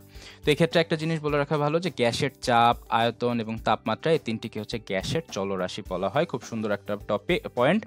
এখান থেকে কিন্তু MCQ করা যেতে পারে যে নিচের কোনটা গ্যাসের চলরাশি নয়। তো এখানে একটা জিনিস, একটা অপশন কিন্তু আমি ক্রিয়েট করে দিতে পারি যে 1 নম্বরে হলো চাপ, 2 নম্বরে আয়তন, 3 মানে তাপমাত্রা এবং 4 নম্বর অপশনে দিলাম হচ্ছে তাপ। তো তোমাদের মাথায় অনেক সময় কাজ করবে যে তাপমাত্রা যে কোনো কিছু একটা, এক্ষেত্রে এই দুইটা অপশন নিয়ে কিন্তু আসলে কনফিউশন হবে। তাপমাত্রা হচ্ছে তাপের পরিমাপ, তাই তো? তো এক্ষেত্রে কিন্তু দুইটা শব্দের মধ্যে যথেষ্ট পার্থক্য আছে। তো সেক্ষেত্রে যদি এরকম বলা হয় নিচের কোনটির মধ্যে গ্যাসের চলরাশি নয়, সেক্ষেত্রে অ্যান্সার হবে হচ্ছে তাপ। পরবর্তীতে আসি যে গ্যাসের সূত্রাবলী। গ্যাসের সূত্রাবলীর ক্ষেত্রে কি কি আছে? বয়েলের সূত্র, চার্লসের সূত্র, চাপীয় সূত্র, অ্যাভোগাড্রোর সূত্র। প্রথম 3টা সূত্র নিয়ে আসলে ফিজিক্সের পড়ালেখা হবে। 4 নম্বর সূত্রটা তোমরা কেমিস্ট্রিতে পড়বা, কিন্তু তারপরও আমি হচ্ছে একটা লাইনে আসলে বলে দেওয়ার চেষ্টা করব। তো প্রথমে আসি বয়েলের সূত্র। বয়েলের সূত্রটা হচ্ছে কি, যে ভি সমানুপাতিক 1/p, মানে চাপ এবং আয়তন, গ্যাসের চাপ এবং গ্যাসের আয়তন তাদের মধ্যে যে সম্পর্ক সেটা হচ্ছে ব্যস্তানুপাতিক, বা সেটাকে লেখা যায় PV = K, একটি ধ্রুবক। এই ধরনের সমীকরণকে বলা হয় সমষ্ণ সমীকরণ। এবং P বনাম V যদি একটা লেখচিত্র কল্পনা করা হয় তাহলে সেটা আয়তাকার পরাবৃত্ত হয়। এটাও কিন্তু একটা গুরুত্বপূর্ণ টপিক যে বয়েলের সূত্র অনুযায়ী যে লেখচিত্র তৈরি করা হয় P বনাম V, সেটা দেখতে কেমন, সরল রৈখিক, বক্রাকার, আয়তাকার, পরাবৃত্ত ইত্যাদি অপশন দিয়ে কিন্তু কোশ্চেনটা করা যায়। এরপরে আসি হচ্ছে চার্লসের সূত্র। চার্লসের সূত্র হচ্ছে আয়তন এবং তাপমাত্রা একে অপরের সমানুপাতিক, বা সেটাকে আরো একভাবে লেখা যায় যে V1/V2 = T1/T2, একই কথা। পরে আসি হচ্ছে চাপীয় সূত্র। চাপীয় সূত্র হচ্ছে বিজ্ঞানী রেনো এর সূত্র দেন, এবং চাপীয় সূত্র অনুসারে হচ্ছে P সমানুপাতিক T, অর্থাৎ চাপ তাপমাত্রার সমানুপাতিক, অথবা লেখা যায় হচ্ছে P1 = T/T2। তো এখানে একটা জিনিস বলে রাখা ভালো যে আমি যেভাবে আসলে মনে রাখতাম যে চার্লসের সূত্র, তাই তো, চার্লস শুরু হয়েছে চ দিয়ে আরো একটা শব্দ হচ্ছে চাপ। চার্লসের সূত্র অনুযায়ী চাপ নির্দিষ্ট থাকবে। তো চাপ যখন নির্দিষ্ট থাকে, বাকি দুইটা যে রাশি তাদের মধ্যে কম্পেয়ার হবে। বাকি দুইটা রাশি কি? V এবং T, এবং তাদের যে সম্পর্ক সেটা হচ্ছে সমানুপাতিক।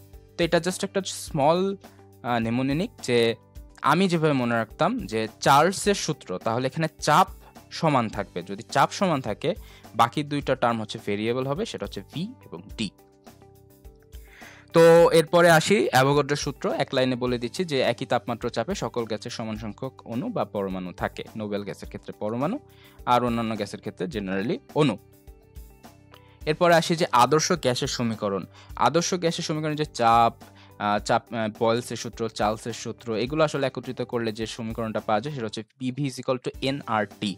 এন মানে হচ্ছে মোল সংখ্যা। এই মোল সংখ্যা নির্ণয় করা হয় হচ্ছে ওই যে পরিমাণ গ্যাস আছে তার ভর ডিভাইডেড বাই ওই গ্যাসের মোলার ভর। তো PV is equal two nRT বা পিভি ইজ ইকুয়াল টু ছোট এম বাই বড় এম আর টি। এই আর মানে হচ্ছে সর্বজনীন গ্যাস ধ্রুবক। এর মান কত? স্বাভাবিক তাপমাত্রা চাপে আর এর মান হচ্ছে 8.314 জুল পার কেলভিন। আর টি মানে তাপমাত্রা আমরা সবাই জানি, কিন্তু একটা কথা মনে রাখা লাগবে, এইখানে তাপমাত্রা হিসাব করা হয় সব সময় কেলভিনে। সব সময় মানে কোনো ক্ষেত্রে ম্যাথ টার্মে যদি সেলসিয়াস উল্লেখ করা থাকে, সেই সেলসিয়াস তাপমাত্রা কিন্তু এখানে হিসাব করা যাবে না, সেক্ষেত্রে সেলসিয়াসকে অবশ্যই কেলভিনে কনভার্ট করা লাগবে। তো পরবর্তীতে আসি যে গ্যাসের ঘনত্বের সমীকরণ, rho 1 by rho 2 is equal to T2 by T1 is equal to P1 by P2। পরে আসি যে প্রমাণ তাপমাত্রা ও চাপ, মানে আমরা সবসময় সমীকরণগুলো কম্পেয়ার করি হচ্ছে প্রমাণ তাপমাত্রা এবং চাপে। তো প্রমাণ তাপমাত্রা আসলে কি, যে তাপমাত্রায় বরফ গলে পানিতে পরিণত হয় বা পানি জমে বরফে পরিণত হয় সেই তাপমাত্রাকে হচ্ছে প্রমাণ তাপমাত্রা বলে। তো প্রমাণ তাপমাত্রা কত? 0 ডিগ্রি সেলসিয়াস বা 273 কেলভিন বা 32 ডিগ্রি ফারেনহাইট, তিনটাই কিন্তু সঠিক। তার মানে এরকম কোশ্চেনও কিন্তু করতে পারে যে নিচের কোনটি প্রমাণ তাপমাত্রা নয়। আমরা অনেক সময় ফারেনহাইটেরটা খেয়াল রাখি না, কিন্তু আমি এখানে উল্লেখ করেছি যাতে কোশ্চেন যদি এরকম অপশনে থাকে তাহলে ঘুলিয়ে যেতে না যায়। আর প্রমাণ চাপটা কি? 45 ডিগ্রি অক্ষাংশে 273 কেলভিন তাপমাত্রায় উলম্বভাবে অবস্থিত তা 760 মিলিমিটার উচ্চতা বিশিষ্ট শুষ্ক এবং বিশুদ্ধ পারস্তম্ভে যে চাপ দেয় তাকে প্রমাণ চাপ বলে। সেটা আসলে হিসাব করলে দেখা যায় 1.013 × 10⁵ নিউটন পার মিটার স্কোয়ার বা 1.013 × 10⁵ প্যাসকেল। নিউটন মিটার স্কোয়ার বা কে আসলে চাপের একক বলা হয়, যেমন চাপের একক প্যাসকেল, এটাও তো আমরা জানি। বা আমরা সহজভাবে হিসাবের জন্য কিন্তু 10⁵ প্যাসকেলও অনেক সময় ব্যবহার করব, কারণ সবসময় 1.013 আসলে ক্যালকুলেটর ছাড়া হিসাব করা সম্ভব হবে না। বা 1 অ্যাটমসফিয়ার চাপ, সবগুলোর মানই কিন্তু সেম, সবগুলোই কিন্তু প্রমাণ চাপ। তো এরপর আরেকটা জিনিস আসছে পরম শূন্য তাপমাত্রা আসলে কি। পরম শূন্য তাপমাত্রা হচ্ছে যে তাপমাত্রায় স্থির চাপে কোনো নির্দিষ্ট গ্যাসের আয়তন শূন্য হয় এবং গতিশক্তির লোপ পায়। তার মানে ওই গ্যাসের আর বা বস্তুর কোনো অস্তিত্বই থাকবে না আর কি। আয়তন শূন্য হওয়া কোনো পদার্থের জন্য অসম্ভব। তো এই ধরনের তাপমাত্রা কত? 0 কেলভিন বা -273 ডিগ্রি সেলসিয়াস, দুইটাই কিন্তু সঠিক। পরম শূন্য তাপমাত্রা কত? যদি 0 কেলভিন না থাকে তাহলে অবশ্যই অপশনে -273 ডিগ্রি সেলসিয়াস থাকবেই। তো কোনো বিজ্ঞানীরা কোনো গ্যাসকে এই এত নিম্ন তাপমাত্রা আসলে নিয়ে যেতে পারে নাই, কারণ এটা সমীকরণে বাস্তব থাকবে না তখন আর। মানে কোনো গ্যাসের আয়তন তো কখনো শূন্য হতে পারে না, যে একটা বস্তু তার আয়তন কখনো শূন্য হতে পারে না, কিন্তু আসলে গ্যাসের সমীকরণগুলো অনুযায়ী 0 কেলভিন বা -273 ডিগ্রি সেলসিয়াস হলে গ্যাসের আয়তন থাকবে না। এরপর আসে যে গ্যাসের গতিতত্ত্ব অনুসারে আদর্শ গ্যাসের সমীকরণ। গ্যাসের গতিতত্ত্বটা এই যে একটু আগে যে সমীকরণগুলো দেখলাম সেখানেও উল্লেখ করা হয়েছে। তো এই গ্যাসের গতিতত্ত্ব মানে গ্যাসগুলো তো স্থির না, গ্যাসগুলো তো গতিশীল। তো এই ধরনের সমীকরণের প্রথম জন্ম দেন হচ্ছে বার্নৌলি, এবং এই সকল সূত্র তিনি দিয়েছেন। তা সূত্রগুলো কি? যে PV = 1/3 mc², সি মানে হচ্ছে এখানে বেগ বোঝাচ্ছে, বা এটাকে অন্যভাবে লেখা যায় হচ্ছে NKT। তো এখানে n মানে হচ্ছে অ্যাভোগাড্রো সংখ্যা এবং k মানে হচ্ছে বোল্টজম্যান ধ্রুবক। বোল্টজম্যান ধ্রুবকটা কত একটু দেখে নিই, 1.381 ইন্টু 10⁻⁻23 জুল পার কেলভিন। এটাও কিন্তু গুরুত্বপূর্ণ একটা MCQ কোশ্চেন হতে পারে যে নিচের কোনটি বোল্টজম্যান ধ্রুবকের মান। আর টি মানে টেম্পারেচার, আমরা সবাই জানি। আর হচ্ছে চাপ এবং শক্তির মধ্যে যে সম্পর্ক সেটা হচ্ছে P = 2/3 E/V বা PV = 2/3 E। তো এখানে একটা কথা উল্লেখ করেছি, দেখো 1 গ্রাম অণুর গতিশক্তি কত? 3/2 RT। তো এরপরে আসি হচ্ছে ভ্যান ডার ওয়ালস সমীকরণ। আসলে ভ্যান ডার ওয়ালস সমীকরণটা কেন আসে আগে দেখি। PV = nRT, তাই তো? 1 মোল গ্যাস হলে সেটা আসলে PV = RT হবে। তো আমরা আদর্শ গ্যাসের যখন বৈশিষ্ট্যগুলো পড়েছি তখন সেখানে কল্পনা করেছি যে আয়তন খুবই নগণ্য হবে এবং নিজেদের মধ্যে কোনো আকর্ষণ বিকর্ষণ বল থাকবে না। কিন্তু আসলে আমরা ভ্যান ডার ওয়ালস বল দ্বারা যে বন্ড তৈরি হয় সেখানে আমরা কিন্তু দেখেছি যে দুইটি কণার মধ্যে কিন্তু আকর্ষণ বল কাজ করতে পারে, একটা দুর্বল আকর্ষণ বল কাজ করে, সেটা হচ্ছে ভ্যান ডার ওয়ালস বল। তো এই যে আকর্ষণ বল এবং আয়তন সম্পর্কে একটা ধারণা গ্যাসের জন্য প্রযোজ্য হচ্ছে, এজন্য কিন্তু আদর্শ গ্যাসের যে সমীকরণ সেটা আর হচ্ছে বাস্তব জীবনে গ্যাসের জন্য প্রযোজ্য হচ্ছে না। তো এই সমীকরণটা তখন চেঞ্জ করার জন্য সবাই বলে। তো এই চেঞ্জ করার পরে যে সমীকরণটা আসে, সেটার সমীকরণটার নাম হচ্ছে ভ্যান ডার ওয়ালস সমীকরণ। সেখানে তিনি দুইটা ধ্রুবক ব্যবহার করে, একটা হচ্ছে এ আর একটা হচ্ছে বি। এই ধ্রুবকগুলো যে কোনো একটা গ্যাসের জন্য নির্দিষ্ট, ওই গ্যাসের যে কোনো তাপমাত্রা বা চাপে সবসময় ধ্রুবকগুলো সমান হবে, কিন্তু অন্যান্য গ্যাসের ক্ষেত্রে এই ধ্রুবকগুলো আবার ডিফারেন্ট। তো এই ধ্রুবকগুলো যখন অ্যাড করলেন তখনই কিন্তু আসলে একটা বাস্তব গ্যাসের, মানে আমাদের চারিপাশে যে গ্যাসগুলো আছে সেই বাস্তব গ্যাসের একটা সমীকরণ দাঁড়ায়, এবং যেটাই আসলে আলটিমেটলি ইউজফুল, মানে আদর্শ গ্যাস তো কখনো এক্সিস্ট করতে পারে না। তো সেক্ষেত্রে ভ্যান ডার ওয়ালস যে সমীকরণ দেন সেটাই আসলে প্রযোজ্য হয় আমাদের চারপাশে গ্যাসগুলোর জন্য। সমীকরণটা হচ্ছে P plus A by V square into V minus B is equal to RT. এটাই হচ্ছে ভ্যান ডার ওয়ালস সমীকরণ। এটাও কিন্তু এমসিকিউতে আসতে পারে যে নিচের কোনটি ভ্যান ডার ওয়ালস সমীকরণ বা নিচের কোনটি ভ্যান ডার ওয়ালস সমীকরণ নয়। তো পরবর্তীতে আসে যে গড় মুক্ত পথ। গড় মুক্ত পথ কি? যে পরপর দুইটি ধাক্কার ভিতর অণুগুলো সরল রেখায় যতটুকু পথ গমন বলা হয় হচ্ছে গড় মুক্ত পথ। যে একটা কণা অন্য কণার সাথে ধাক্কা খেয়ে সে আবার একটা পথ সিলেক্ট করে, আর একটা কণার সাথে ধাক্কা খেয়ে সে আবার অন্যদিকে যায় এবং ধাক্কা খেতে থেকে পথে চলতে থাকে। তো এই পথে একটা নির্দিষ্ট পথে সরল রেখা অবশ্যই যায়। তো এই সরল রেখা পথগুলো আসলে হিসাব করলে যেটা পাওয়া যায় সেটা হচ্ছে গড় মুক্ত পথ। ক্লসিয়াস হচ্ছে এর গাণিতিক সূত্র বের করেন। সেক্ষেত্রে তিনি বলেন যে ল্যামডা ইজ ইকুয়াল টু মোট অতিক্রান্ত পথ ডিভাইডেড বাই ধাক্কার সংখ্যা। ম্যাক্সওয়েল পরবর্তীতে সূত্রটা একটুখানি মডিফাই করে এবং সেক্ষেত্রে তিনি উল্লেখ করেন হচ্ছে 1 divided by √2 pi A square N. Maxwell হচ্ছে √2টা ব্যবহার করেন। অন্যান্য যে বিজ্ঞানীরা এই সূত্র প্রতিপাদন করেন সেক্ষেত্রে √2-র কোনো অস্তিত্ব ছিল না। তো এখনকার সময় ম্যাক্সওয়েলের সূত্রটাই বেশি প্রযোজ্য। আরেকটা কথা এখানে উল্লেখ করেছি, দেখো যে ব্রাউনীয় গতিসূত্রের আবিষ্কারক হচ্ছে আইনস্টাইন। ব্রাউনীয় গতিসূত্র হচ্ছে যে একটা কণা তাদের যে পথ নির্দিষ্ট না, বিভিন্ন পথে এসে ধাক্কা খেয়ে চলতে থাকে, এর গতিপথ সম্পর্কে যে ধারণা দেন। তো এই ধারণার পরে যে সূত্র তৈরি হয়, যে গতিসূত্র তৈরি, সেটা আবিষ্কার করেন আসলে আলটিমেটলি হচ্ছে আইনস্টাইন। তো এটার সাথে আবার একটু গড় মুক্ত পথে একটা ডিফারেন্স আছে, এটা জাস্ট একটু মাথায় রেখো। এরপরে আসছে স্বাধীনতার মাত্রা এবং স্বাধীনতার মাত্রা এবং দুইটা গ্যাসের তাপের আপেক্ষিক অনুপাত। স্বাধীনতার মাত্রা হচ্ছে আদর্শ গ্যাসের প্রতিটি অণু স্বাধীনতার মাত্রা হচ্ছে 3। তো এর নির্ণয় সূত্র হচ্ছে F = 3x - y। এখন একটা অণুর কণা যদি স্বাধীনভাবে চলতে পারে সেক্ষেত্রে y এর মান হবে হচ্ছে 0। আমাদের চারপাশে যে গ্যাসগুলো দেখতে পাচ্ছি সব ক্ষেত্রে আমার y এর মান 0 হবে। তো এক পারমাণবিক গ্যাসের ক্ষেত্রে স্বাধীনতার মান কত হবে? যেহেতু এক পারমাণবিক, এর জন্য 3 × 1 = 3। y এর মান তো 0 হবে অবশ্যই। আর দ্বিপরমাণুর ক্ষেত্রে স্বাধীনতার মাত্রা কত হবে? 5। এবং ত্রিপরমাণুর ক্ষেত্রে সেক্ষেত্রে আমরা কিন্তু বের করে ফেলতে পারবো। তো এখানে একটা জিনিস যেটা জানা লাগবে সেটা হচ্ছে এই স্বাধীনতার মাত্রা এবং গ্যাসের আপেক্ষিক তাপের অনুপাত একটা আছে, যে একটা মান, সেই মানটা হচ্ছে তোমার গামা। তো এই এক পরমাণুর যে গ্যাস, সেক্ষেত্রে গামার মান হবে 1.67, দ্বিপরমাণুর ক্ষেত্রে হবে 1.4, ত্রিপরমাণুর ক্ষেত্রে সেটা হবে হচ্ছে 1.3। এখন এই জিনিসটা যাতে তোমরা ভুলে না যাও বা ঘুলিয়ে না ফেলো, এজন্য আমি যেভাবে পড়তাম যে 1 2 3, তাই তো সব আস্তে আস্তে বাড়ছে। তাহলে পরমাণু সংখ্যা যত বাড়বে গামার মান তত কমতে থাকবে। 1-এর জন্য গামার মান সব থেকে বেশি, 2-এর জন্য কম, 3-এর জন্য আরো কম। তো এইভাবে আমি আসলে সিরিয়াল বাই মনে রাখতাম।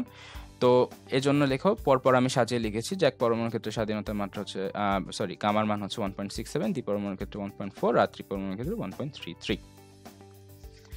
আচ্ছা, তো পরবর্তীতে আমরা হচ্ছে একটা জিনিস সম্পর্কে জেনে রাখি, সেটা হচ্ছে পরম আর্দ্রতা। এখানে আমি ছোট একটা ইনফরমেশন উল্লেখ করেছি, সেটা হচ্ছে বায়ুর পরম আর্দ্রতা হচ্ছে 10⁻² কেজি পার মিটার কিউব। তো এই ছোট্ট একটা ইনফরমেশন, এটা এমসিকিউতে আসতে পারে, তো এটা আমরা জেনে নিলাম। পরবর্তীতে আসি যে আপেক্ষিক আর্দ্রতা।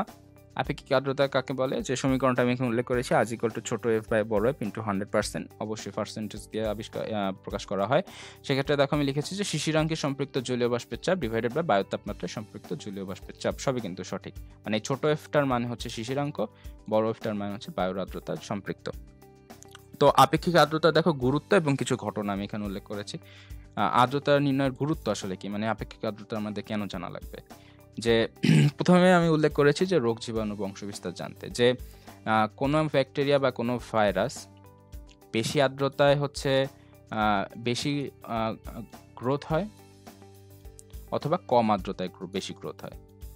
তো আমরা যদি ওই রোগ বা জীবাণু বা ওই ভাইরাস বা ব্যাকটেরিয়ার আর্দ্রতার বৈশিষ্ট্য সম্পর্কে জানতে পারি, তাহলে কিন্তু আমরা ওই ব্যাকটেরিয়ার কালচার করার জন্য বেশি আর্দ্রতা অথবা কম আর্দ্রতা ব্যবহার করতে পারি। বা গবেষণার ক্ষেত্রে যে বেশি আর্দ্রতাময় একটা জায়গায় কোন ভাইরাস বা ব্যাকটেরিয়া বেশি গ্রো করতে পারে সেটা যদি আমরা জানি, তাহলে ওই এলাকার আমরা রোগ প্রতিরোধ মানে রোগ সম্পর্কে কিন্তু আমরা জানতে পারি। মানে কোন একটা রোগ যদি সারা পৃথিবীতে ছড়ায়, ওই রোগটা যদি ওই জীবাণুটা যদি বেশি আর্দ্রতায় বড় হয়, তাহলে কিন্তু আমরা বেশি আর্দ্রতাময় অঞ্চলগুলো ডিভাইড করে ফেলতে পারবো এবং সেখানে আমরা প্রতিরোধ ব্যবস্থা করে তুলতে পারবো। তো এটা একটা বড় ফ্যাক্টর। পরে আসছে মানুষের মেজাজ বা কর্মোদ্যম। আসলে একটা কথা খেয়াল করবা যে আপেক্ষিক আর্দ্রতা বেশি মানে মেজাজ খিটখিটে হওয়া, আর এজন্যই আমরা এয়ার কন্ডিশন ইউজ করি। এয়ার কন্ডিশনিং, আমরা যে বাসায় এসিগুলো লাগাই না, সেগুলো কিন্তু শুধুমাত্র টেম্পারেচার মেনটেন করে না, তারা কিন্তু আপেক্ষিক আর্দ্রতাও মেনটেন করে। জেনারেলি আপেক্ষিক আর্দ্রতা বেটার হচ্ছে 50 to 60%। এই আর্দ্রতাকে বলা হয় স্বাভাবিক। এখানে মোটামুটি সব কাজই ঠিকমতো করা যায়।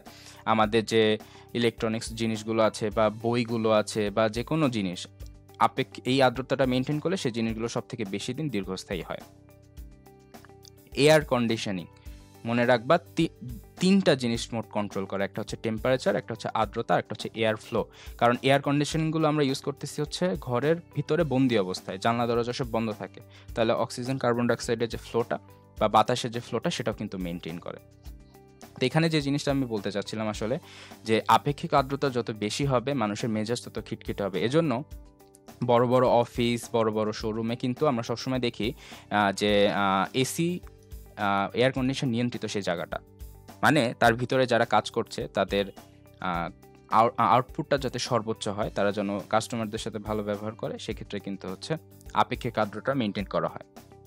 তারপর হচ্ছে বিভিন্ন খাবার দ্রব্য সংরক্ষণ, বিভিন্ন গোডাউনেও আমরা দেখবো যে এয়ার কন্ডিশন থাকে। গোডাউনে তো আর কেউ কাজ করছে না, তাহলে এয়ার কন্ডিশন করে লাভ কি আসলে? যে ওই যে দ্রব্য, বিভিন্ন খাবার দ্রব্য বা বিভিন্ন ইলেকট্রনিক্স, এগুলো প্রোডাক্টগুলো দীর্ঘস্থায়ী করার জন্য আর কি। পরে উল্লেখ করেছি যে বৈদ্যুতিক যন্ত্রপাতি, কারখানা সংরক্ষণ এবং নিরাপদে বিমান চালানো এগুলো হচ্ছে আপেক্ষিক আর্দ্রতা নির্ণয়ের কিছু গুরুত্ব। এরপরে আসে হচ্ছে কিছু ঘটনার ব্যাখ্যা, যে শীতকালে কাপড় দ্রুত শুকানো, গরমের দিনে কুত্তার জিহ্বা বের করে ঘুরে বেড়ানো, ঘর্মাক্ত দেহে পাখার বাতাস লেগে ঠান্ডা লাগা, শীতকালে চামড়া শুষ্ক হয়ে যাওয়া এবং ঠোঁট ফেটে যাওয়া, এগুলো কিন্তু সবই হচ্ছে আপেক্ষিক আর্দ্রতার বিভিন্ন ঘটনা। তো এই ক্ষেত্রে একটা জিনিস বলে রাখি যে বাংলাদেশের মানুষের আসলে মেজাজ খিটখিটে হওয়ার একটা কারণ হচ্ছে বাংলাদেশের হিউমিডিটি বা আপেক্ষিক আর্দ্রতা আসলে বেশি। এটা হচ্ছে বলা যায় যে বাঙালিরা মাথা গরম আসলে এই জন্য, এটা ওয়ান অফ দ্য রিজন আর কি। তো পরবর্তীতে আসি যে আপেক্ষিক আর্দ্রতা মাপার যন্ত্র হচ্ছে হাইগ্রোমিটার। তো একটা যন্ত্র আছে যে শুষ্ক এবং আর্দ্র বাল্ব হাইগ্রোমিটার, সেই সাহায্যে আবহাওয়ার পূর্বাভাস নির্ণয় করা হয় এবং সেক্ষেত্রে দুইটা থার্মোমিটার ইউজ করা, একটা শুষ্ক একটা আর্দ্র বাল্ব দেখা যাচ্ছে, এই দুইটা থার্মোমিটার পার্থক্য নির্ণয় করা হয়। মানে পার্থক্য দেখে বোঝা যায় যে চারপাশে পরিবেশটা কেমন হবে। এই দুইটা থার্মোমিটারের পার্থক্য যদি কম হয়, তাহলে পূর্বাভাসে উল্লেখ করা হয় যে আর্দ্র আবহাওয়া থাকবে। এই থার্মোমিটার পার্থক্য যদি খুব বেশি হয়, তাহলে পূর্বাভাসে বলা হয় যে আবহাওয়া শুষ্ক থাকবে। এই দুইটা থার্মোমিটার পার্থক্য যদি ধীরে ধীরে কমতে থাকে, তাহলে বলা হয় বৃষ্টির সম্ভাবনা আছে। আর এই দুইটা থার্মোমিটারের পার্থক্য যদি হঠাৎ হ্রাস পায়, আগে ছিল ধীরে ধীরে, এখন হঠাৎ, তাহলে বলা যেতে পারে যে ঝড় হতে পারে। তো এটা আবহাওয়া অফিস যেগুলো আছে সেগুলো এই শুষ্ক আর্দ্র বাল্ব হাইগ্রোমিটার দিয়ে পার্থক্য করে আসলে আলটিমেটলি তোমার হচ্ছে ওয়েদার ফোরকাস্টটা করে আর কি। তো সেটা এখানে উল্লেখ করেছে। এখান থেকে কিন্তু এমসিকিউ কোশ্চেন দেওয়া যেতে পারে যে দুইটা থার্মোমিটারের পার্থক্য খুব কম হলে কি হয়, খুব বেশি হলে কি হতে পারে, ধীরে ধীরে কমতে থাকলে কি হতে পারে, বা হঠাৎ হ্রাস পেলে কি হতে পারে। তো পরবর্তীতে আমরা যে ম্যাথটা সলভ করবো সেটা হচ্ছে স্বাভাবিক তাপমাত্রা ও চাপে কিছু শুষ্ক বায়ু সংনমিত প্রক্রিয়ায় সংনমিত করে এর আয়তন অর্ধেক করা হলো, চূড়ান্ত চাপ কত? তাহলে চাপ এবং আয়তনের সম্পর্ক, তাই তো? চাপ এবং আয়তনের সম্পর্কের সূত্র হচ্ছে আমরা জানি P1 V1 is equal two P2 V2, তাই তো? এখন এখানে বলে দিয়েছে যে স্বাভাবিক চাপ, তার মানে স্বাভাবিক চাপ আমরা কি জানি? স্বাভাবিক চাপ হবে হচ্ছে 1 অ্যাটমসফিয়ার। আমাদের এবার আয়তন নিয়ে কিছু কথা, সেটা হচ্ছে আয়তন আমরা V1 সমান V ধরতে পারি, যেহেতু আয়তনের এখানে কথা বলা নেই। আর আমাদের পরিবর্তিত আয়তন কি বলা হয়েছে, অর্ধেক করা হয়েছে, আদি আয়তনের অর্ধেক, তার মানে V2 ইজ ইকুয়াল টু হচ্ছে V/2, তাই তো। আমরা যদি এখানে মান ইকুয়েশনে মান বসে তাহলে কি দাঁড়াচ্ছে, V1V is equal two P2 V/2, তাই তো। তার মানে আমরা যদি পরবর্তীতে ইকুয়েশনটা সলভ করি তাহলে দাঁড়াচ্ছে হচ্ছে P2 ইজ ইকুয়াল টু হচ্ছে 2P1, তার মানে পরিবর্তিত চাপটা হচ্ছে আদি চাপের দ্বিগুণ হচ্ছে। তার মানে আমরা যদি এখানে P1 এর মান বসাই তাহলে কি দাঁড়াচ্ছে, যে P2 ইজ ইকুয়াল টু হচ্ছে 2 অ্যাটমসফিয়ার। তো এইভাবে আমরা হচ্ছে এই ম্যাথটা সলভ করব। তো পরবর্তীতে আসি যে 29 ডিগ্রি সেলসিয়াসে 3 গ্রাম নাইট্রোজেনের মোট গতিশক্তি কত হবে। এক্ষেত্রে kinetic energy K E is equal two কি হবে, 3/2 RT nRT, তাই তো। তো এক্ষেত্রে আমরা টি এর মান সেলসিয়াসে যেহেতু দেওয়া আছে সেটা কেলভিনে কনভার্ট করব। 3 গ্রাম, তাহলে এখানে মোল সংখ্যা হবে 3/2, এন এম এর ক্ষেত্রে ছোট এম বাই বড় এম অবশ্যই আমরা জানি RT, তাই তো। ছোট এম হচ্ছে 3 আর বড় এম নাইট্রোজেনের আমরা হচ্ছে মোলার ভর জানি 28। তো পরবর্তীতে মান বসিয়ে আলটিমেটলি আমরা বের করে ফেলতে পারবো। আচ্ছা, তো এইটাই ছিল হচ্ছে এই অধ্যায়ের সবকিছু। পরবর্তীতে আবার দেখা হবে। ধন্যবাদ সবাইকে।